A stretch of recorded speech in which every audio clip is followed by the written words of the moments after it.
Bismillahirrahmanirrahim.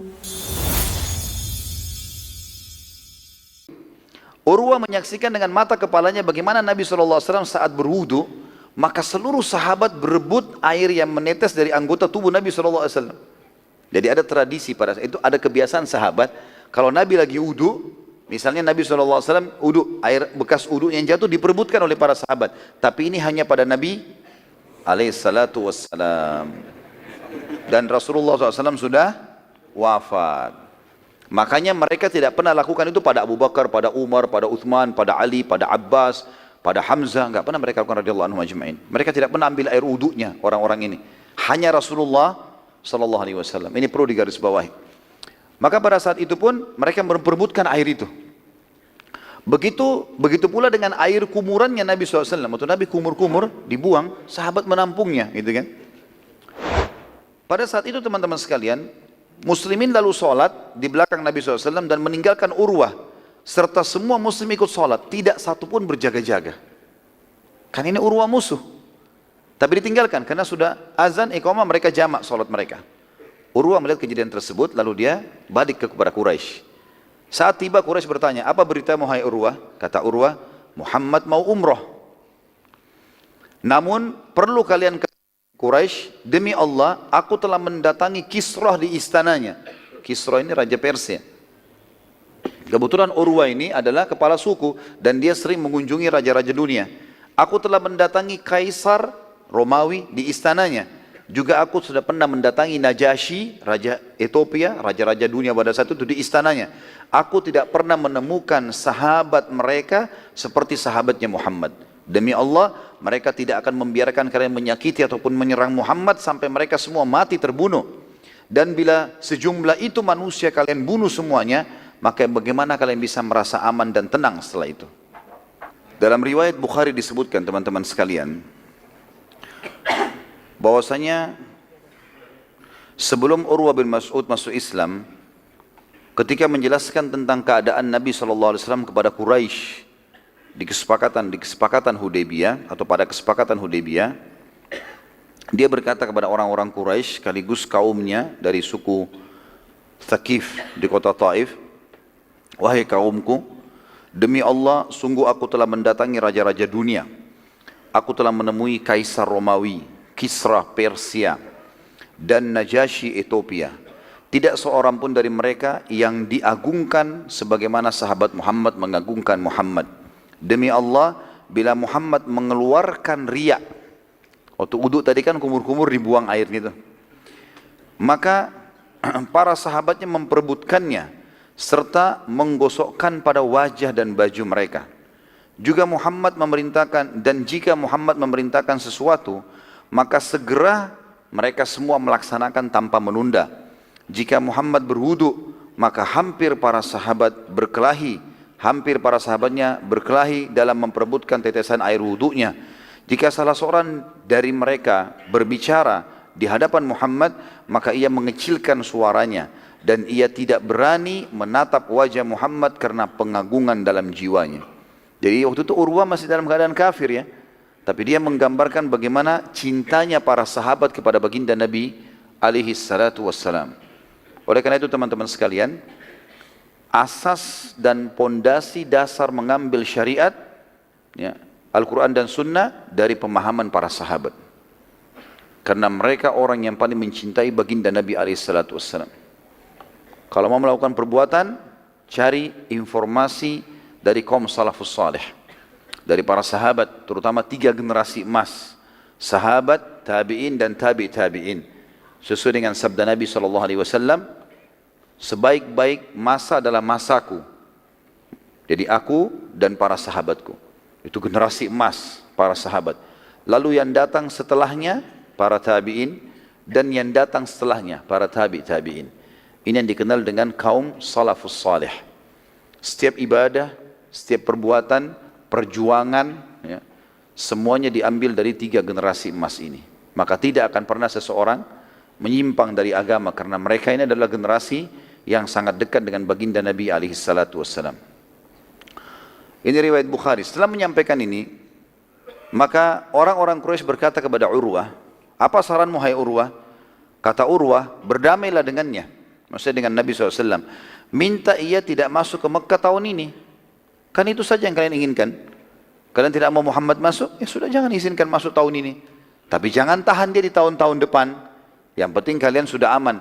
Sudah tersebar berita kalau Quraisy berhasil menahan muslimin. Sudah selesai. Dan apa yang kalian khawatirkan penyerangan Mekah sudah tidak terjadi. Kalaupun dia mau serang tahun-tahun depan, kalian masih punya persiapan yang banyak ya untuk mempertahankan Mekah. Tapi waktu itu Quraisy masih penasaran teman-teman sekalian. Secara diam-diam, Urwah kan tadi sudah kasih syarat ya. Kalau saya pergi, saya kembali, jangan permainkan saya seperti orang-orang yang sebelumnya. Harus terima apa yang saya bawa, informasi dan terima pendapat saya. Rupanya mereka diam-diam mereka mengutus beberapa anak muda Quraisy, jumlahnya 40 orang, dari ahli-ahli perang untuk menculik salah satu sahabat. Culik siapa? Siapapun di antara muslimin culik saja satu. Nanti kita gebukin supaya dia ngaku. Mau perang atau mau umrah. Gitu. Seperti itulah. Jadi saking ketakutan Quraisy yang luar biasa gitu. Tapi dengan hikmah Allah, waktu 40 orang ini menyelinap mau masuk di antara kemah muslimin, tiba-tiba mereka jadi tawanan muslimin. Yang menjadi ketua keamanan Umar bin Khattab waktu itu. Tangkap semua 40 orang itu. Padahal mereka pakai ihram, bukan pakai baju perang. Dan 40 orang ini dirantai semuanya. Diikat, kemudian ditaruh di depannya kemah kaum muslimin. Diperlihatkan kepada Quraisy. Ini lihat 40 orang mata-mata kalian nih. Waktu mereka semua sudah lihat, ini muslimin tidak dengan pakaian perang, tapi bisa menangkap 40 orang. Pasukan terbaiknya, gitu kan. Lalu kemudian kata Nabi SAW, bebaskan 40 orang itu. Kasih saja kembali. Dibebaskan satu persatu, silakan kembali. Maka orang-orang Quraisy berkata, sungguh Muhammad benar-benar tidak mau perang. Kalau dia mau perang, dia sudah bunuh tuh 40 orang tawanan.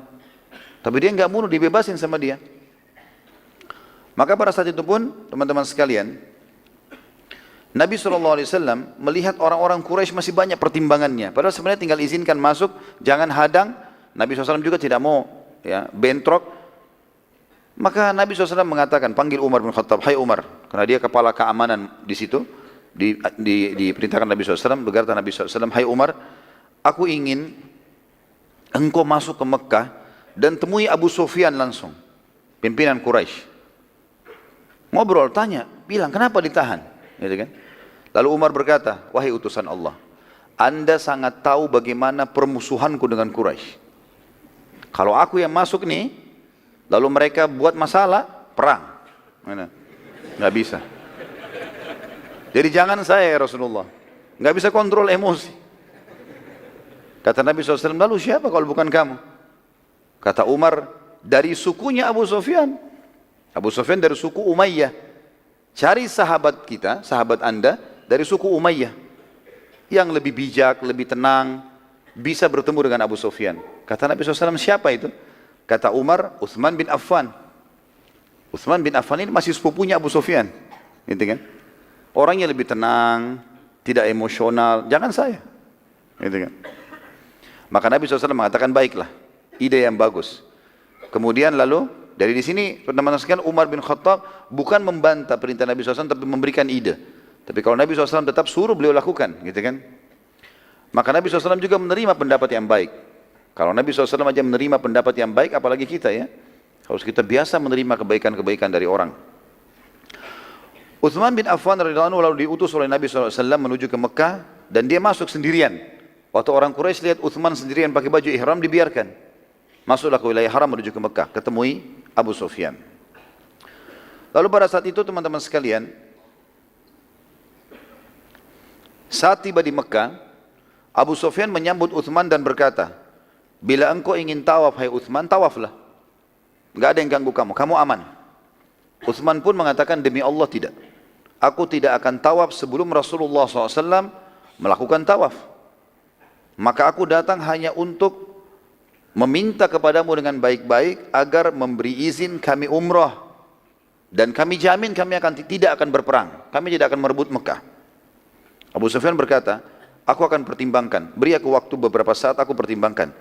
Dan aku minta agar engkau jangan keluar dari Mekah sampai aku putuskan. Gitu kan. Maka Utsman pun waktu itu sebenarnya diikram, dihormati oleh Abu Sufyan. Dikasih makanan, dikasih tempat yang layak, hanya untuk nunggu. Abu Sufyan rencana mempertimbangkan dulu gitu kan. Nabi SAW waktu itu di perkemahan muslimin, melihat kenapa kok lelat nih, Utsman gak datang. Mau kirim lagi satu orang, orang-orang Quraisy sudah menahan. Ya. Maka yang terjadi adalah Nabi SAW khawatir jangan sampai Utsman bin Affan dibunuh. Maka beliau pun akhirnya mengiklankan kepada para sahabat untuk membaiat, mengambil kesepakatan setia membela agama Allah, gitu kan. Di bawah sebuah pohon, dan pada saat itu dikenal dengan baiat Ridwan. Ridwan artinya keridhaan, gitu kan. Orang-orang yang mau membaiat, memberikan kesepakatan setianya, perjanjian setia untuk membela agama Allah sampai mati. Maka pada saat itu pun seluruh sahabat kumpul, dan di dalam kesepakatan ini teman-teman sekalian, tidak boleh ada satu sahabat pun yang lari dari kancah peperangan kalau sampai Nabi perintahkan menyerang Mekah. Karena Utsman bin Affan utusan, tidak boleh dibunuh. Ini kalau Utsman terbunuh. Maka para sahabat pun satu persatu, Nabi SAW berdiri di bawah pohon itu, lalu Nabi SAW, para sahabat satu persatu datang dan menyalami tangan Nabi SAW sambil mengucapkan, aku berjanji setia ya Rasulullah, hidup dan mati dalam agama Allah. Dan siap mengorbankan harta, jiwa, darah semua untuk agama Allah. Dan yang paling pertama berdiri membaiat Nabi SAW, menyalami Nabi SAW dan memberikan perjanjian setia ini adalah Abu Sunan al-Uzdi radhiyallahu anhu. Sahabat Nabi yang mulia, segera dia berdiri dan menyalami Nabi SAW. Abu Sunan al-Uzdi. Salama bin Aqwa radhiyallahu anhu yang terkenal dengan kecepatan berlarinya, ya, kalau masih ingat pernah kita jelaskan itu, dan keterampilan perangnya. Selepas membaiat Nabi SAW, dia sempat istirahat di bawah sebuah pohon. Setelah semua sahabat membaiat satu persatu. Jadi waktu itu yang membaiat Nabi SAW, kalau kita hitung jumlah mereka 1.400, yang membaiat adalah 1.397. Karena satu Nabi keluar, kemudian Ja'ad, tadi yang kita sebutkan bin Qais, orang munafik, keluar. Utsman bin Affan juga masih di Mekah. Jadi membaiat Nabi SAW 1.397 orang. Setelah itu, setelah dibaiat, ternyata Ja'ad ini tidak ikut membaiat. Ada kisah sedikit di sini teman-teman. Salama bin Aqwa radhiyallahu anhu, sahabat Nabi yang terkenal dengan ahli perangnya, setelah membaiat, ia sempat istirahat di bawah sebuah pohon di dekat situ. Dan Nabi SAW mendatanginya sambil berkata, berilah baiatmu wahai Salamah, Salamah bin Aqwa. Kata Salamah, aku sudah membaiat wahai utusan Allah. Kata Nabi SAW, baiat lagi. Maka Salamah pun pada saat itu membaiat, mengulangi lagi, berdiri di depan para sahabat mengatakan, ya Rasulullah, aku berjanji setia kepada Allah dan Rasulnya dan siap mengorbankan hartaku, jiwaku, darahku untuk agama Allah. Sebagian ahli sejarah mengatakan kenapa Nabi SAW meminta Salamah bin Aqwa untuk mengulangi ini, agar memastikan kepada para sahabat siapapun yang belum tulus dan ikhlas membaiat, dia harus cepat segera ulangi. Karena ini perjanjian setia. Dan setelah ini akan ada informasi penting khusus untuk sahabat-sahabat yang membaiat di bawah pohon itu. Mereka akan mendapatkan jaminan surga. Dan mereka adalah pasukan inti Nabi SAW yang akan menembus Khaybar. Di pertemuan akan datang kita akan bahas perang Khaybar insyaAllah. Maka mereka yang pergi ke Khaybar dan dijanjikan kemenangan serta harta rampasan perang yang banyak. Pada saat itu Nabi SAW setelah membaiat semua ini, beliau lalu menghadap ke arah sahabat lalu berkata, sesungguhnya kalian semua sudah membaiatku dan tertinggal dua orang yang belum membaiat. Nabi tahu, yang pertama adalah Utsman bin Affan, karena dia lagi di Mekah. Maka Nabi SAW pun lalu mengangkat tangan kiri beliau yang mulia, kemudian dipegang dengan tangan kanan beliau sendiri. Ya. Dalam kisah yang lain dikatakan, Nabi SAW meletakkan tangan kiri beliau di atas tangan para sahabat, gitu kan. Lalu berkata, sungguh ini adalah baiatnya Utsman bin Affan. Jadi Utsman bin Affan walaupun tidak ikut baiat, dia sudah dapat nih, saya penjaminnya. Maka para sahabat serentak berkata satu sama yang lain, demi Allah, telapak kirinya Nabi SAW lebih mulia dan lebih baik daripada seluruh telapak tangan kanan kami. Sungguh kemuliaan buat Utsman radhiyallahu anhu, ya, bagaimana Nabi SAW membaiat dia dengan tangannya sendiri. Tinggal satu orang, kata Nabi SAW, ketahuilah kalian semua pasti masuk surga, dipastikan. Jadi teman-teman banyak yang tahu kalau yang dijamin masuk surga 10 orang sahabat kan. Ternyata bukan itu, bukan cuma itu. Ada 1000 lebih sahabat, semua yang hadir di baiat Ridwan dan sempat membaiat jabat jaminan surga. Kata Nabi SAW, kalian semua pasti masuk surga. Kata ulama berarti dipastikan mereka semua meninggal dalam keadaan Islam. Ya. Kecuali orang yang sembunyi di belakang unta merah. Ya. Jadi ternyata si Ja'ad ibn Qais ini, waktu para sahabat membaiat, memberikan salamannya kepada Nabi SAW, dia sembunyi-sembunyi di belakang unta, supaya enggak kelihatan. Padahal Nabi tahu. Kata Nabi SAW, kecuali orang, Nabi tidak sebut namanya, kecuali orang yang sembunyi-sembunyi di belakang unta merah, dia tidak akan dapat jaminan surga. Karena dia tidak membaiat. Pada saat itu teman-teman sekalian setelah selesai membaiat, Nabi SAW memberikan kesaksian kepada Nabi SAW, kepada para sahabat ya. Sebagaimana hadis tadi saya katakan, tapi saya ulangi lafaz hadisnya begini. Dalam hadis sahih riwayat Bukhari, demi Allah, tidak akan masuk neraka semua yang membaiat di bawah pohon ini. Dan pasti kalian semua masuk surga, kecuali yang sembunyi di belakang unta merah, atau si Ja'ad ibn Qais. Waktu itu teman-teman sekalian, para sahabat yang membaiat di bawah pohon tadi dimuliakan lebih lagi oleh Allah dengan turunnya ayat Al-Quran menceritakan tentang mereka. Dan Allah memastikan Allah ridha kepada mereka, baik mereka hidup ataupun mereka sudah meninggal nantinya. Dalam surah Al-Fatih, surah nomor 48 ayat 18, Allah berfirman, A'udzu billahi minasyaitonir rajim. Laqad radiyallahu 'anil mu'minina idh yubayyi'unaka tahta asy-syajarah. Idh yubayyi'unaka tahta asy-syajarati fa'alima ma fi qulubihim fa'anzala as-sakinata 'alaihim wa athabahum fathan qariba. Sesungguhnya Allah telah ridho terhadap orang-orang mukmin ketika mereka berjanji setia kepadamu di bawah pohon. Semua yang berjanji tadi. Maka Allah mengetahui apa yang ada dalam hati mereka, lalu menurunkan ketenangan atas mereka dan memberi balasan kepada mereka dengan kemenangan yang sangat dekat. Kata para ulama tafsir, kemenangan yang sangat dekat adalah nanti kita akan belajari pada saat Nabi SAW sudah pulang dari kesepakatan Hudaybiyah, beliau membentuk pasukan untuk menyerang Khaybar, dan Nabi suruh yang ikut hanya yang hadir di Khaybar dan menyampaikan kalau Allah sudah menjanjikan kemenangan. Nabi SAW ya, mengambil baik dari para sahabat ini agar membela Islam sampai mati semuanya. Dalam riwayat terdapat pula jumlah mereka 1398 orang. Quraisy saat mendengar baiat sampai mati, mereka semua dengan suara yang besar ya, mengatakan kami mengutarakan janji setia kami kepada Nabi SAW dan kepada Allah dan Rasulnya, dan membela agama baik dengan harta dan jiwa kami serta darah kami. Maka karena mendengar itu orang-orang Quraisy jadi takut, lalu mereka segera mengiklankan damai dan mengutus satu orang tokoh mereka yang bernama Suhail ibn Amr. Saat Nabi SAW melihat Suhail, beliau SAW bersabda, Suhail, sungguh Allah telah memudahkan masalah kalian. Artinya Allah sudah mengutus ya, orang-orang Quraisy untuk membuka kesepakatan damai. Terjadilah pembicaraan antara Nabi SAW dengan Suhail pada poin-poin berikut ini.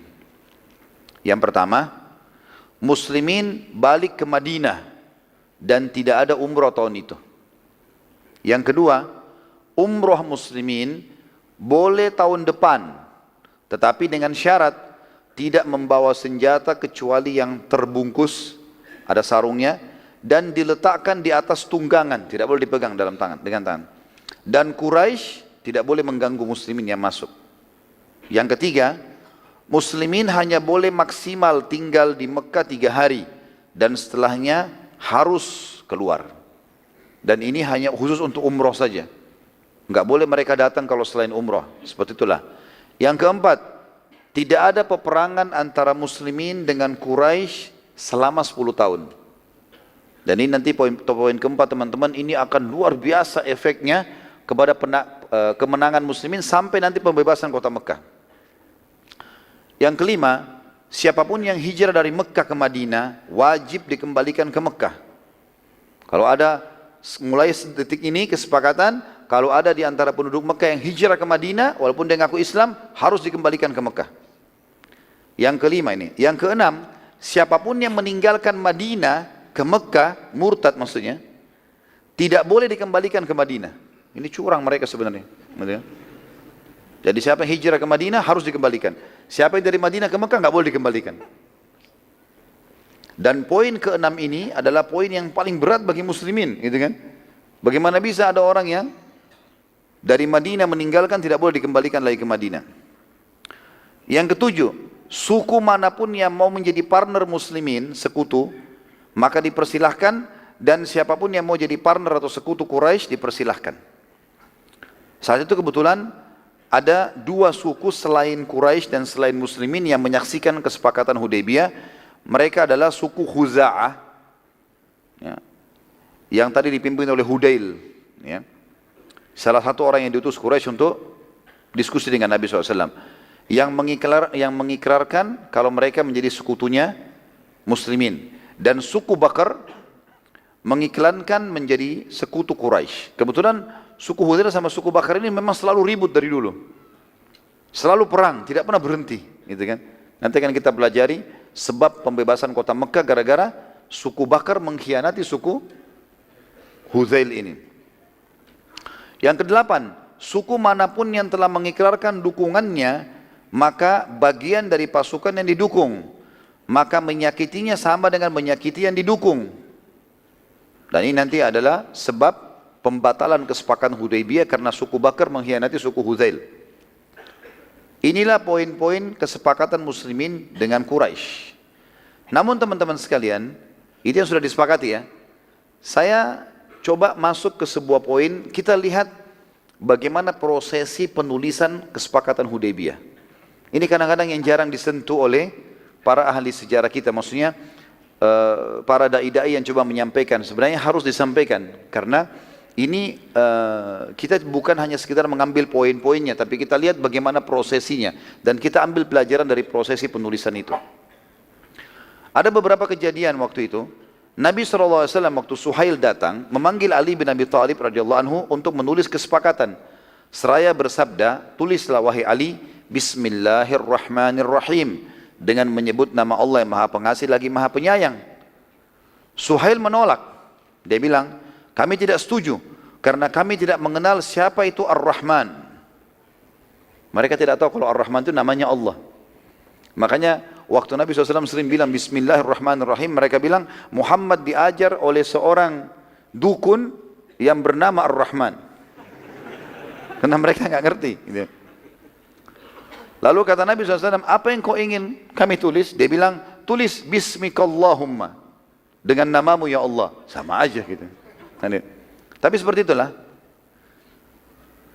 Dan ini Allah ceritakan, orang Quraisy tidak kenal nama Ar-Rahman. Dalam surah Al-Furqan, surah nomor 25 ayat 60, Allah ceritakan, A'udzubillahi minasyaitonirrajim, Al-Furqan 25 ayat 60, Wa idza qila lahum usjudu lirrahmani qalu wa marrahmanu anasjudu lima ta'muruna wa zadahum nufura. Apabila dikatakan kepada mereka, hai Muhammad, kalau kau berkata pada orang Quraisy, sujudlah kalian semua kepada Zat yang Maha Penyayang.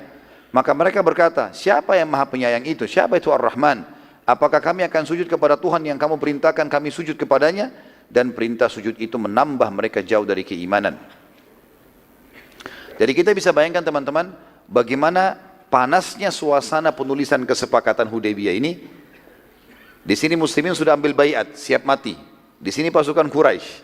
Jumlah sini hampir 1.400, sini 3.000 orang. Di perbatasan wilayah haram. Ini dua-dua sedikit pemicu bisa perang, gitu kan? Kemudian tambah lagi Suhail, baru pertama kesepakatan sudah nolak-nolak nih. Lebih jauh dari itu teman-teman. Nabi SAW berkata kepada Ali, hapus wahai Ali. Hapus itu bismillahirrahmanirrahim, hapus, ganti saja bismikallahumma. Kata Ali, aku tidak mampu menghapusnya wahai utusan Allah. Bagaimana aku mau hapus ar-Rahman ar-Rahim, namanya Allah. Gitu kan? Gak mungkin. Kata Nabi SAW, mana tulisanmu? Dilihat di kulit, gitu kan? Diperlihatkan. Lalu Nabi SAW menghapus sendiri. Ini saking cintanya Nabi SAW dengan perdamaian. Ya. Maka Nabi SAW mengatakan, lanjutkan. Ini yang disepakati antara Muhammad utusan Allah dengan Suhail bin Amr. Suhail tolak lagi. Demi Allah kami tidak pernah mengakui kau sebagai utusan Allah. Maka aku tidak akan, kalau aku akui kau sebagai utusan Allah, aku tidak akan memerangimu. Maka cukup namamu dan nama ayahmu saja, hai Muhammad. Kata Suhail, ini di tengah-tengah muslimin. Di dekatnya Nabi ada Umar. Umar ini marah sudah melihat Suhail ini. Gitu kan? Nanti kita lihat bagaimana kiprahnya Umar di sini ya. Maka Nabi SAW mengatakan, hapus ayah Ali. Tidak usah tulis Muhammad utusan Allah. Kata Ali, demi Allah aku tidak akan menghapus status anda ya Rasulullah. Gimana saya bisa hapus Rasulullahnya? Enggak mungkin walaupun cuma tulisan, gitu kan? Nabi SAW mengatakan, mana tulisanmu? Dilihatkan, Nabi SAW menghapus. Lalu beliau mengganti, suruh ganti. Tulis Muhammad bin Abdullah. Ini yang disepakati antara Muhammad bin Abdullah dengan Suhail bin Amr. Ya. Waktu baru selesai itu, belum disusun poin-poinnya. Tadi apa yang kita sampaikan beberapa poin itu teman-teman. Baru Suhail sampaikan, kami mau begini, kami mau begini, kami mau begini, kami mau begini. Ya. Baru setelah lisan, belum ditulis. Setelah itu baru akan ditulis sekarang kesepakatan poin-poin tadi kan. Ternyata teman-teman sekalian waktu sementara akan ditulis poin 1, poin 2, poin 3, ada kejadian kecil di sini. Di luar kemah, Nabi SAW terdengar keributan. Ternyata ada satu orang melarikan diri dari Mekah. Lagi dalam kondisi di Borgol. Namanya Abu Jandal bin Suhail bin Amr. Siapa orang ini? Hah?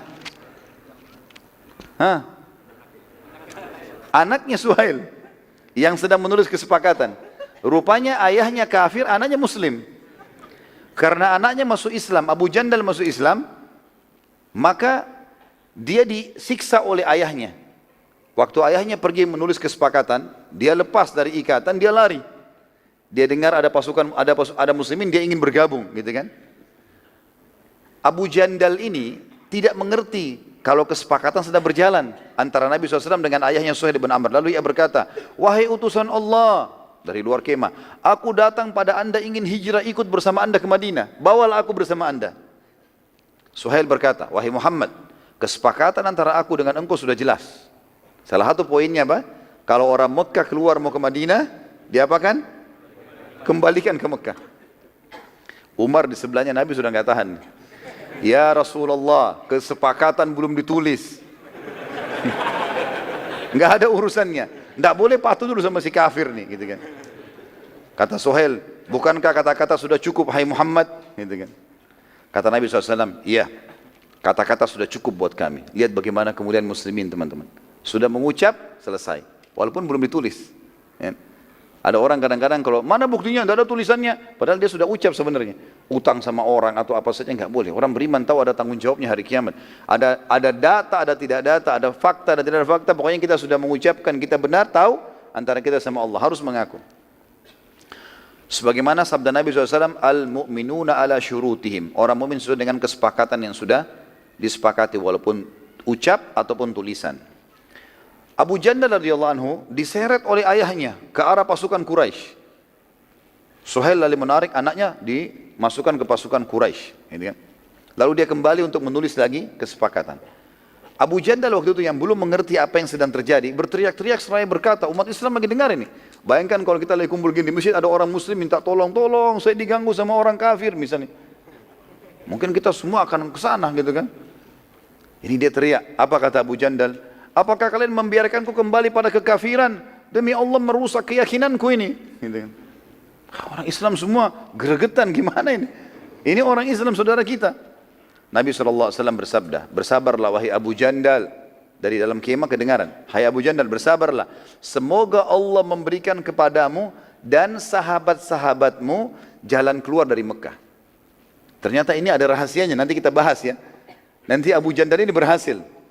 Dengan doa Nabi SAW, Allah memudahkan dia nanti selamat dari Mekah. Para sahabat banyak menangis waktu itu melihat kejadian tersebut, karena bagaimana bisa seorang muslim minta tolong di hadapan mereka dan mereka tidak bisa membantunya. Melihat kejadian tersebut, Umar bin Khattab segera menghampiri Abu Jandal. Ya. Lalu dia ambil pedang. Umar bin Khattab ambil pedang.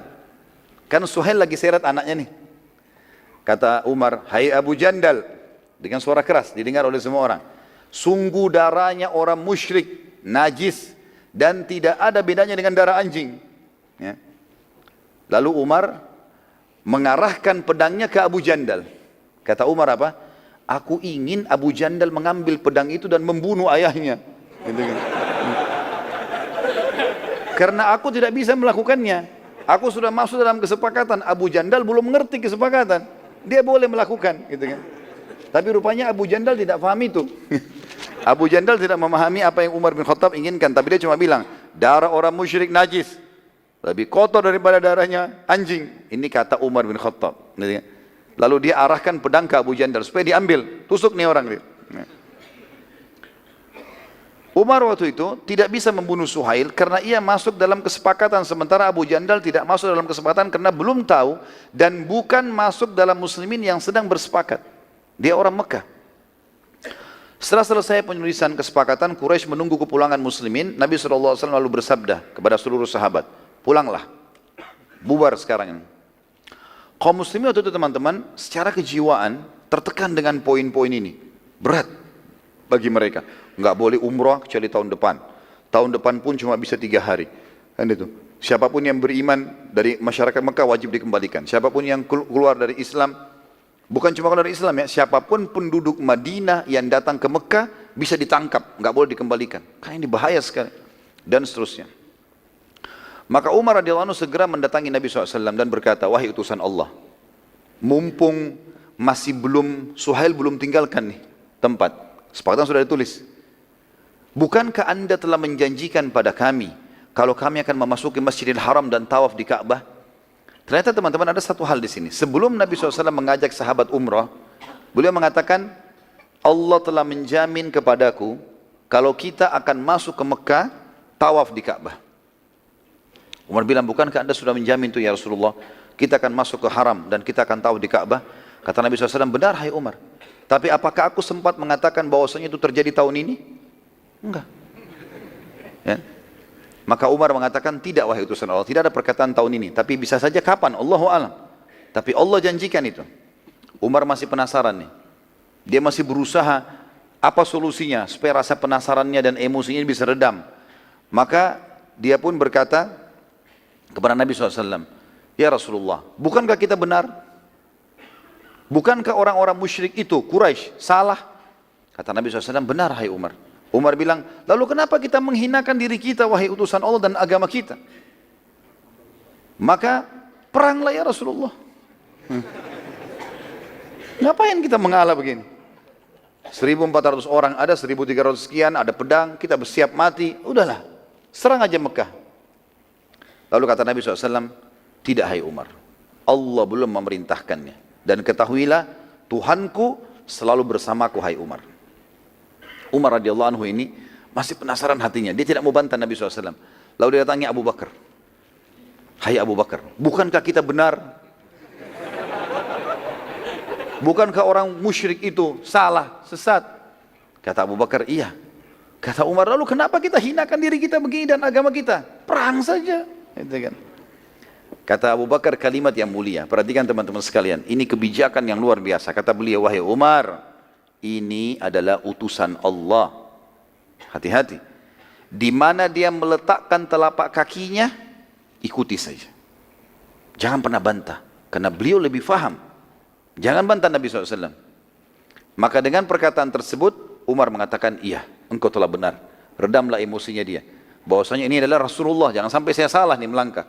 Lihat bagaimana para sahabat teman-teman tidak berani melangkahi keputusan baginda Nabi alaihissalam. Kalau kita sekarang jangan menambah-nambah ajarannya. Gitu kan. Nabi SAW lalu kemudian membuka baju ihram beliau dan berkata, bukalah ihram kalian, cukurlah rambut kalian.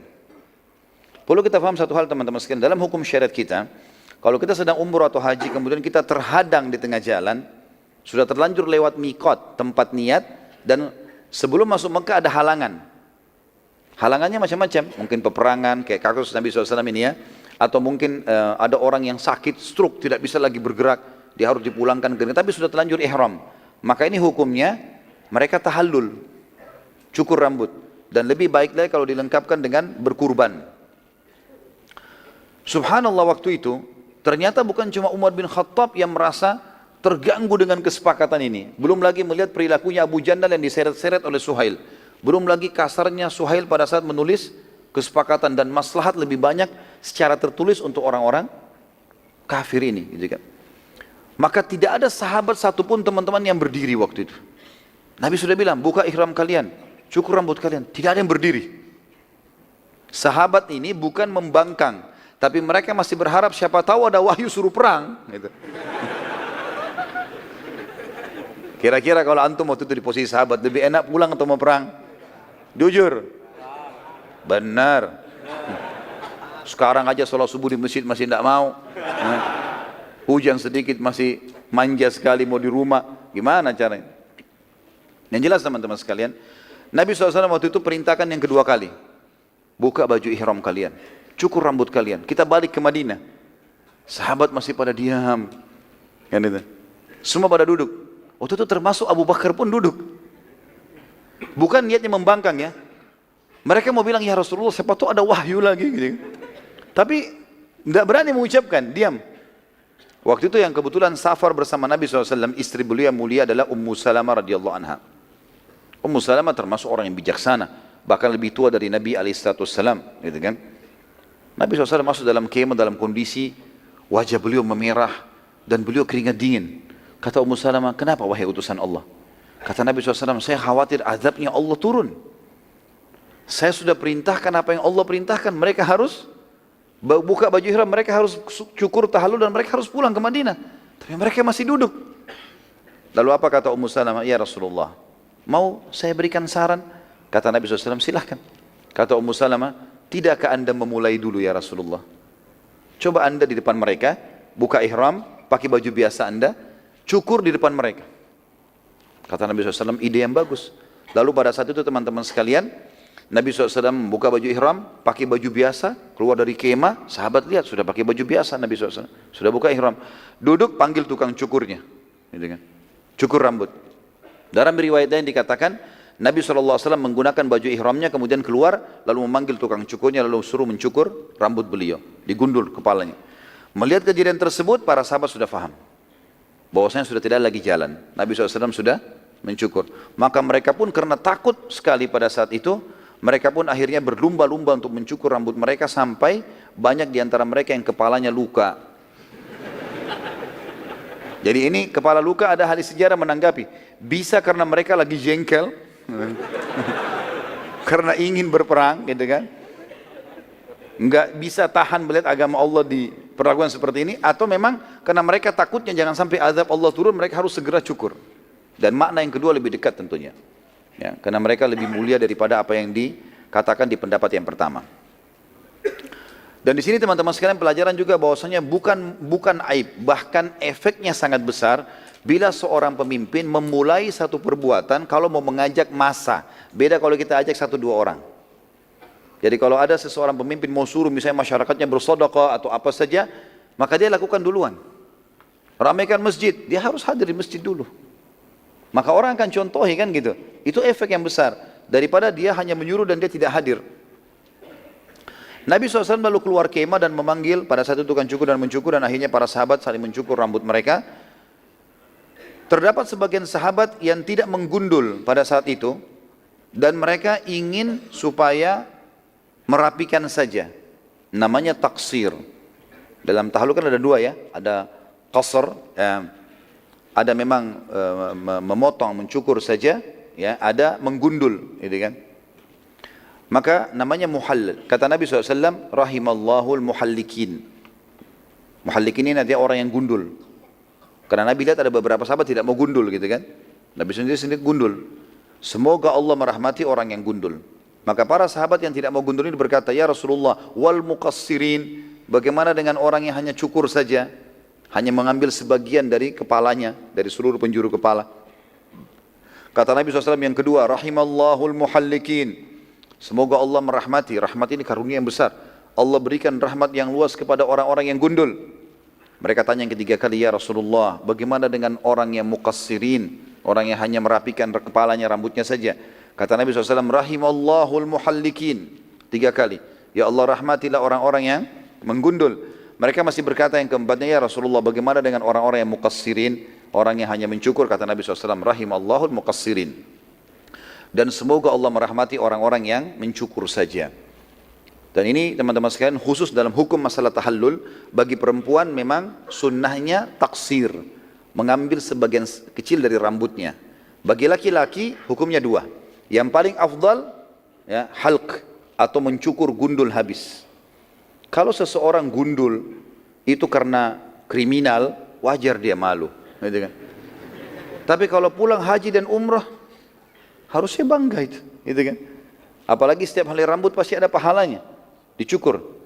Allah sekarang minta rambut, nanti Allah minta darah mudah ditumpahkan. Kalau baru rambut saja beratnya luar biasa untuk dicukur, bagaimana kalau Allah nanti suruh berjihad, gitu kan? Pengorbanan harus dimulai dari hal-hal seperti ini. Allah suruh kita berkorban dengan harta, Allah nanti akan minta yang lebih besar, kita bisa lakukan. Mulai dari hal yang kecil dulu. Kemudian akhirnya sahabat-sahabat ini ada yang mentaksir, tapi sebagian kecil mereka dan sebagian besarnya adalah menggundul kepala mereka. Dan ini sunnah Nabi SAW. Tentu banyak penelitian para ilmuwan teman-teman sekalian, terutama bagi laki-laki ya. Jadi ada penelitian yang diadakan, ternyata kulit kepala laki-laki itu berbeda dengan perempuan. Kalau mereka biasa menggundul kepalanya, maka itu dipastikan rambut mereka lebih subur. Itu penelitian saja. Dan ini pendapat yang gitu. Dibedakan dengan perempuan, justru dianjurkan untuk memanjangnya, memanjangkan rambut. Tentu kita memelihara rambut baik. Tapi di sini juga mencukurnya, menggundulnya dihubungkan dengan masalah ibadah. Jadi ibadah adalah haji dan umrah maksudnya ya, haji dan umrah. Ya. Saya tahu ada seorang teman, Dr. Muhammad Ar-Ruhaili, semoga Allah jaga beliau, sahabat dekat saya. Adiknya Dr. Sulaiman Ruhaili di Madinah. Beliau itu punya cara, karena beliau penduduk Madinah ya. Beliau biarkan rambutnya panjang. Kalau sudah panjang, umroh. Naik mobil dari Madinah ke Mekah, gundul. 2 bulan, 3 bulan gundul. Satu hal yang positif sekali gitu ya. Jadi dia tidak pernah cukur rambutnya di tukang cukur biasa, tapi dia langsung ke Mekah dan berkorban untuk Allah Subhanahu wa ta'ala.